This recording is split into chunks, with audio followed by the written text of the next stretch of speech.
différentes saisons de la vie.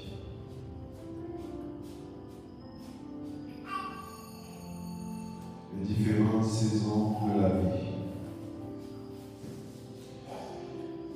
L'Ecclésiaste nous dit au chapitre 3, verset 1, qu'il y a un temps pour toutes choses sous les cieux. Alléluia. Alléluia. Amen. Il y a un temps pour tout. Un temps pour toutes choses sous les cieux. L'Ecclésiaste est un sage. Il y a un pasteur, je pense que les Camerounais, mais qui doit exercer au Togo, qui disait: j'interdis aux chrétiens ici d'utiliser les phrases de Salomon telles que vanité des vanités, tout est vanité pour ce du bas. Et sa raison, c'est qu'il dit que Salomon est venu dire ça quand il avait déjà goûté à la vie. Il avait bien mangé, il avait l'argent. Toi, tu n'as même jamais touché 1 million. Et c'est toi qui dis que vanité des vanités. Tout est vanité. Comment tu sais que c'est vanité? Tu n'as même pas encore eu ça. Comment tu sais que c'est vanité? Donc, tu es très mal placé pour nous dire ça. Alléluia. Il faut être devant 1 million. Tu refuses de prendre 1 million pour nous dire que vanité des vanités, on va te croire. Tu n'as même pas encore touché 500 000. Tu me dis vanité des vanités. Tu es sûr que si on met ça devant toi, tu peux nous dire vanité des vanités. C'est pas trop sûr. Alléluia. Donc Salomon, c'est quelqu'un d'expérimenté, dont les paroles comptent parce qu'il est passé par les phases de la vie. Et il a pu observer. Quelqu'un disait encore, et un humoriste cette fois-là disait: Salomon qui était sage a eu 1000 femmes, a eu des concubines. Et nous alors qui ne sommes pas sages, qu'est-ce que nous allons faire? Donc il a tout expérimenté, ce monsieur, et ses paroles comptent. Il arrive donc, on va dire comme ça, au soir de sa vie, il nous dit que il y a un temps pour tout, comme une conclusion.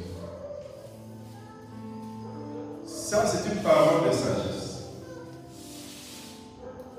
Nous devons le retenir et le comprendre. Il y a un temps pour tout. Il y a un temps pour tout.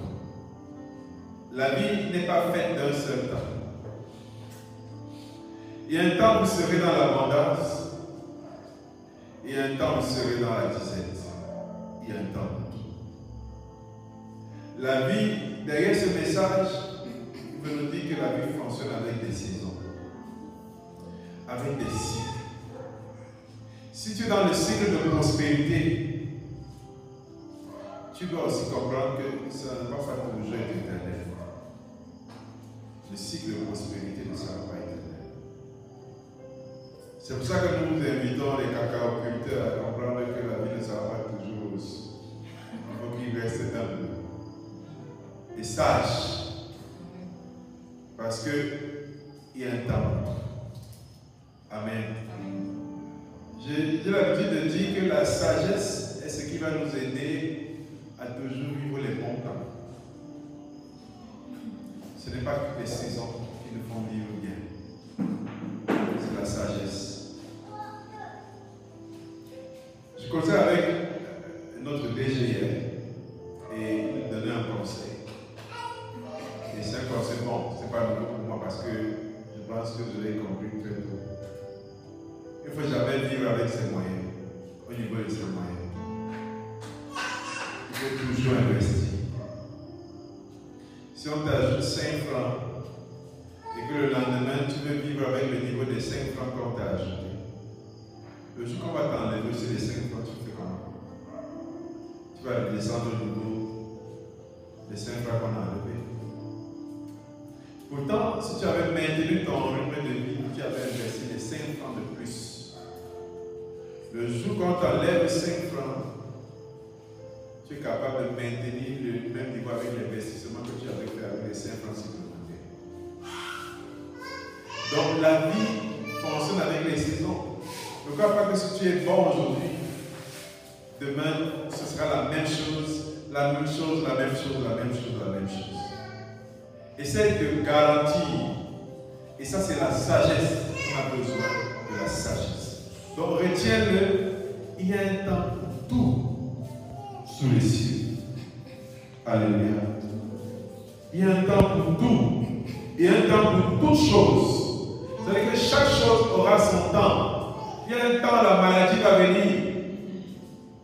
Il y a un temps où la santé sera aussi là. Donc tout ça, ça doit pouvoir nous donner de l'espérance. Pour moi qui passe par des moments difficiles, je dois me dire que ça ne va pas être toujours comme ça. Pour moi qui passe par des moments de bonheur, je dois me dire aussi qu'un jour ça va finir. Alléluia. C'est l'insensé qui pense que tous les jours seront lundis. Tous les jours seront beaux.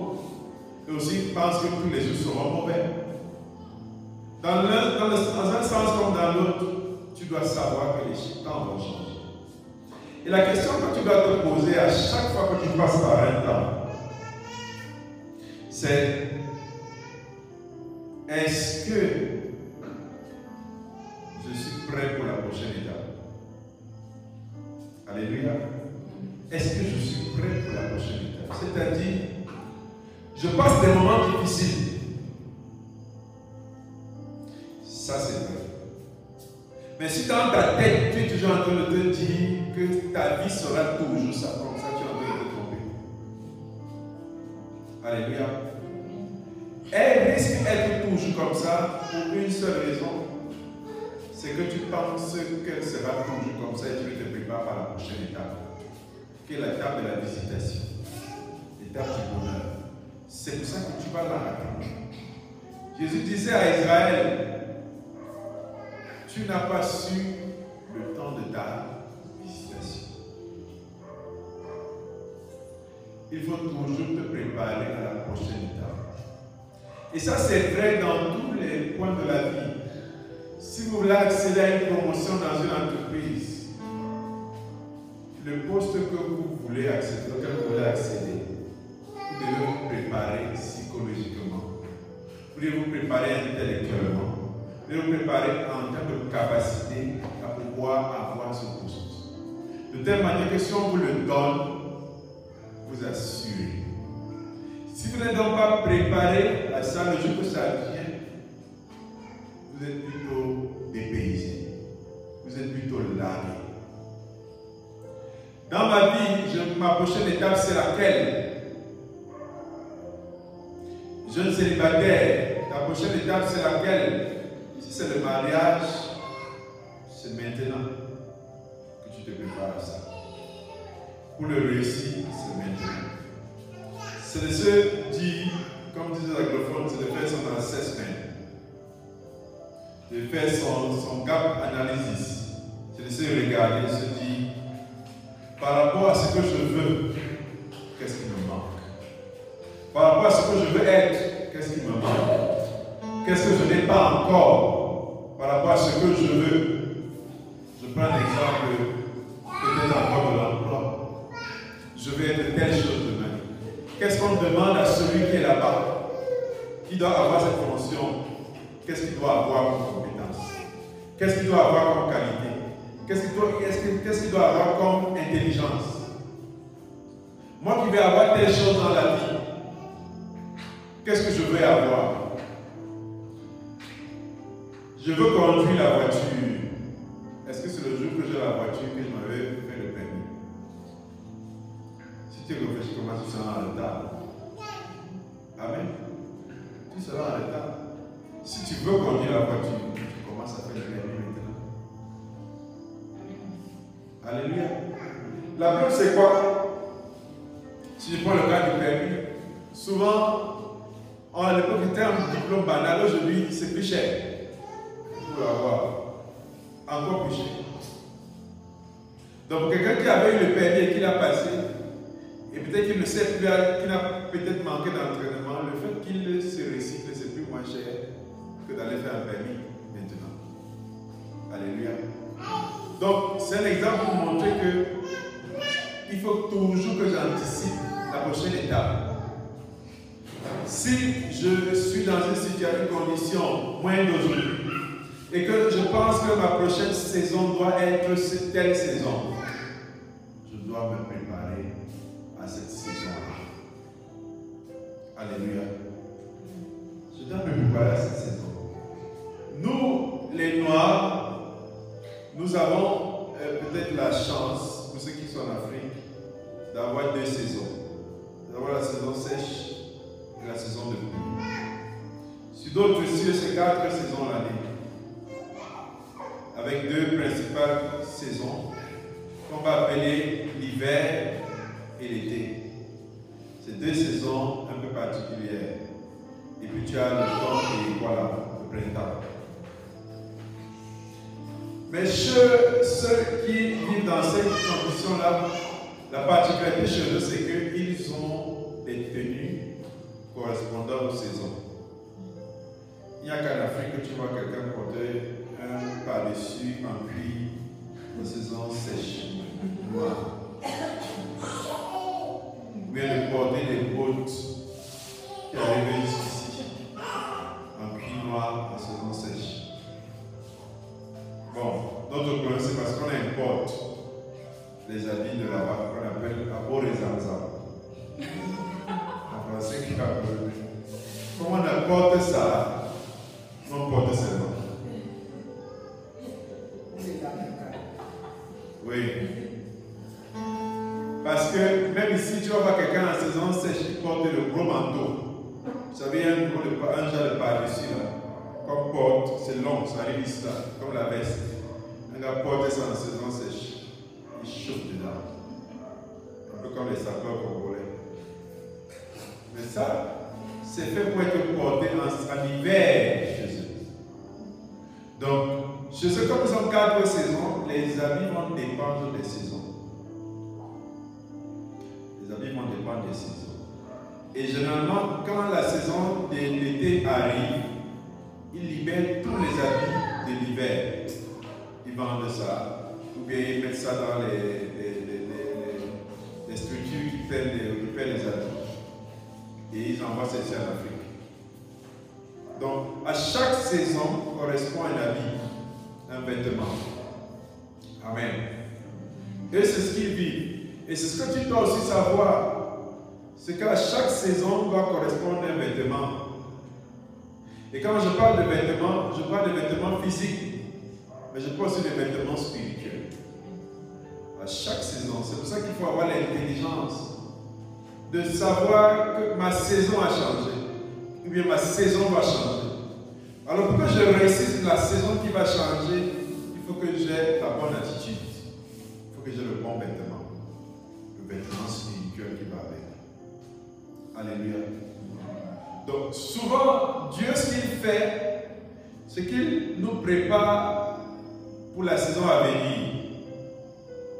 Et Dieu nous prépare pour la saison à venir comment? C'est généralement au travers des épreuves. Amen. Dieu nous prépare généralement pour la saison à venir au travers des épreuves. Et je dis souvent que le bonheur aussi est une épreuve. Souvent, et la Bible le dit, celui qui est fidèle dans peu, on lui donnera beaucoup. Donc souvent, Dieu te donne peu. Parce que tu aspires à avoir plus. Et ce que Dieu veut observer chez toi, c'est comment tu vas gérer le peu. Comment tu vas gérer le peu qu'il t'a donné? Oui, Seigneur, je veux de l'argent. Le Seigneur te donne de l'argent. Est-ce que l'argent là te rend infidèle à Dieu? Est-ce que l'argent là te rend invisible à l'église désormais? Il t'a donné juste un peu pour pouvoir le tester. Tu sais, pasteur, je suis très occupé. Dieu m'a fait grâce. Les entreprises marchent et voilà, je suis très instable, pasteur. Tu dois être toujours en train de t'être parti, pasteur. C'est bien pour on comprend, humainement on comprend. Mais qu'est-ce que toi, en tant qu'individu, tu fais aujourd'hui pour surmonter cette épreuve que Dieu te donne? Ou bien tu laisses faire? Comme on disait à la vie de prière, il faut racheter le temps. C'est-à-dire que dans la charge, les occupations que j'ai, qu'est-ce que moi je fais pour gagner du temps? Pour trouver du temps, pour créer du temps.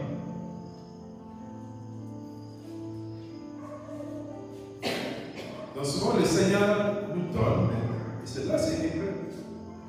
Qu'est-ce que je fais? Est-ce que je montre de la fidélité? Est-ce que je montre de la grandeur? Être capable de gérer comme ça.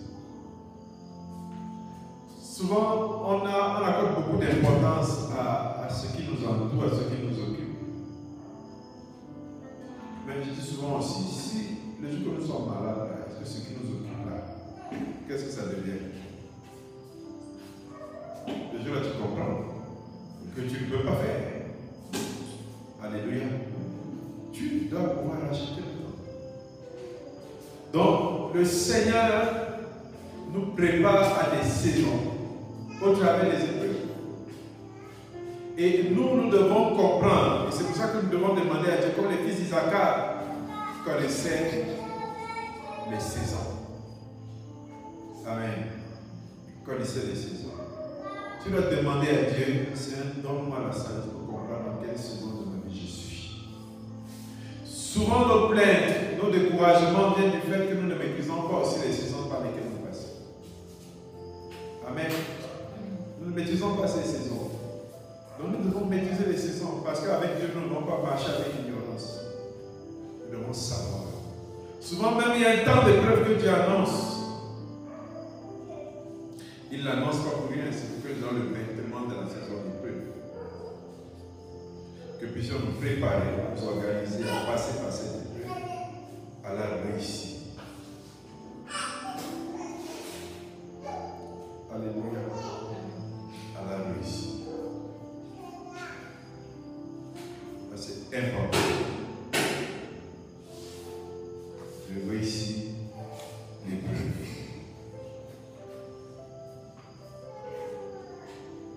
Donc c'est important pour toi de savoir négocier ces phases. On a quelques exemples dans la Bible. On a des personnes comme Esther.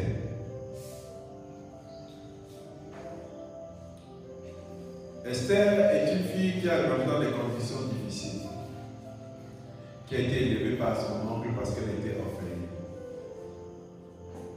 C'est une jeune dame qui n'avait pas un avenir particulier. Elle était toute comme jeune fille en Israël. Elle a grandi sous son oncle Nagoshi, qui l'a élevée avec les valeurs qu'il pouvait lui donner. Et cette fille a été déportée comme esclave à Babylone. Et il se trouve comme par hasard que la reine Vachi a manqué du respect au peuple devant ses convives. Il n'a pas toléré ça. Et il a demandé qu'on remplace la reine. On a donc lancé le concours de beauté dans tout le pays.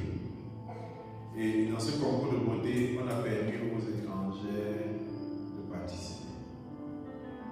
Parce qu'il était question de sélectionner la reine. Et la reine, la première caractéristique, c'est quelqu'un qui devait être très belle.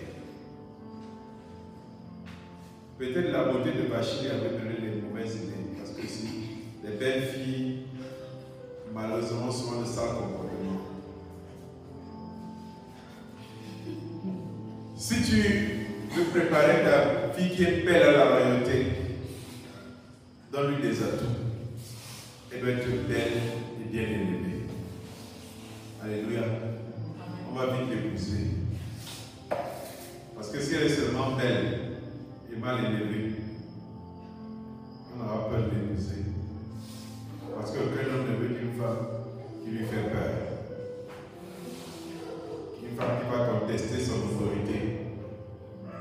Une femme qui va lui dire, nonobstant le fait que je ne disconviens pas. Il a peur. C'est pour ça que les non-intellectuels préfèrent aller se caser avec une fille qui n'est pas intellectuelle. Est-ce qu'il a peur de quelqu'un qui va saper son autorité? Donc, si tu es intellectuel et que tu as épousé un gars de bas niveau, il faut que tu doubles l'humilité. Amen. Pour que quand il fait l'erreur, je l'ai dit que c'est français ça. Qu'il ne soit pas humilié. Donc, doubler l'humilité. Donc, là où Mardochée avait réussi, c'est qu'il avait une belle fille, une fille qui avait des valeurs aussi. Elle avait des valeurs humaines et des valeurs aussi spirituelles. Elle connaissait la prière. Elle connaissait la crainte de Dieu. C'était une femme non complète. Alléluia. Donc Vachi, qui était mal élevé, a été chassé du royaume. Et parmi toutes les belles filles, on a convoqué Esther. Esther a trouvé grâce et elle a été prise comme reine dans le royaume de Babylone. Et c'est en ce moment qu'un homme méchant, Haman, décide de détruire le peuple de Dieu. Et Mardochée va dire à sa fille, il faut que tu fasses quelque chose. Si tu ne fais pas quelque chose, le peuple va périr. Peut-être toi, tu vas te sentir en sécurité parce que tu es la reine. Et personne ne viendra te toucher. Mais moi, Mardochée, je crois que Dieu peut susciter une pierre pour venir régler ce problème. Mais je vais te dire quelque chose. Qui sait? Si ce n'est pas pour ce temps comme ceci que Dieu est parvenu à la royauté. Qu'est-ce que Mardochée disait à Esther? C'est qu'en fait, tu avais été préparé par Dieu pour le temps que nous sommes en train de vivre ici. Je suis un pasteur qui parlait d'un témoignage que j'étais avec Sarah. Il dit que, pasteur, tout le temps que tu es en train de... On a prophétisé toujours sur mon frère, en disant qu'il est le Joseph de la famille, il est le Joseph de la famille. Et nous, alors, nous sommes quoi? Judas, Ruben, qui? Il est resté comme ça, et il a une inspiration du Saint-Esprit. C'est que oui, vous êtes les Judas, les Ruben, et les autres. Mais si vous regardez les promesses, les bénédictions, vous allez voir que Joseph n'avait pas les paroles sur lesquelles, il n'avait pas la personne sur lesquelles on a prophétisé les plus grandes paroles. Alléluia. Il n'y a pas de plus grandes promesses sur lui. Et qu'est-ce qu'il dit comme leçon? Il dit que, en fait, si c'était Judas ou Ruben, qu'on avait mis dans la maison de Potiphar, il aurait couché avec Madame Potiphar. Parce que ce qui a été capable d'aller coucher avec les femmes de son père. Donc, qu'est-ce qu'il tirait comme conclusion? C'est qu'il y a une saison où chacun doit intervenir. Judas n'avait peut-être pas la prééminence au moment où Joseph avait toute la gloire. Mais c'est de Judas qu'est sorti le Christ. Parce qu'il y a un temps pour chaque chose. Et chacun est constitué pour un moment précis. Alléluia. Je peux être le pasteur pour la saison-ci de cette église. Peut-être dans 2 semaines, je ne serai plus là. Je serai parti. Ça doit être quelqu'un d'autre.